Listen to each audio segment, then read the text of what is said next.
Ang mabait na batang si Lino.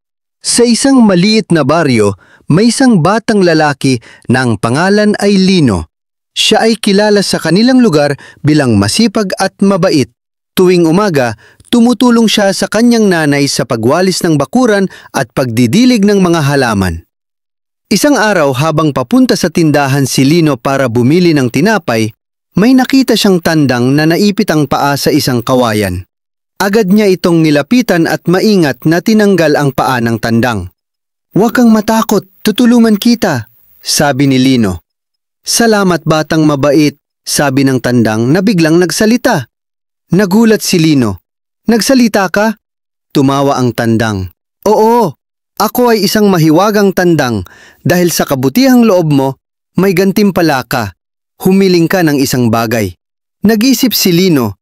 Pero imbes na humiling ng laruan o candy, sinabi niya, "Gusto ko lang po sanang gumaling si Lola sa kanyang ubo."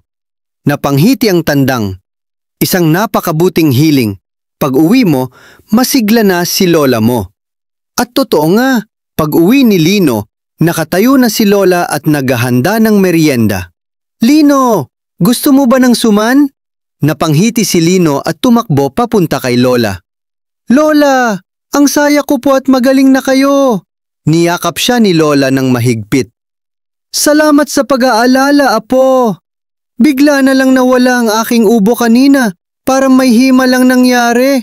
Mumiti si Lino at inabot ang tinapay na binili niya. "May kakaibang nangyari po sa akin kanina, Lola." Habang kumakain sila ng suman at tinapay, ikinuwento ni Lino ang tungkol sa mahiwagang tandang. Nakikinig si Lola nang may niti sa labi at kislap sa mata. "Mabait ka talaga, apo," sabi ni Lola. "Ang kabutihang puso ay laging may gantimpala."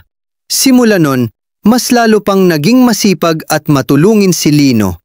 Hindi dahil sa mga gantimpala, kundi dahil alam niyang ang paggawa ng mabuti ay nagdudulot ng ligaya, hindi lang sa iba, kundi pati na rin sa sarili.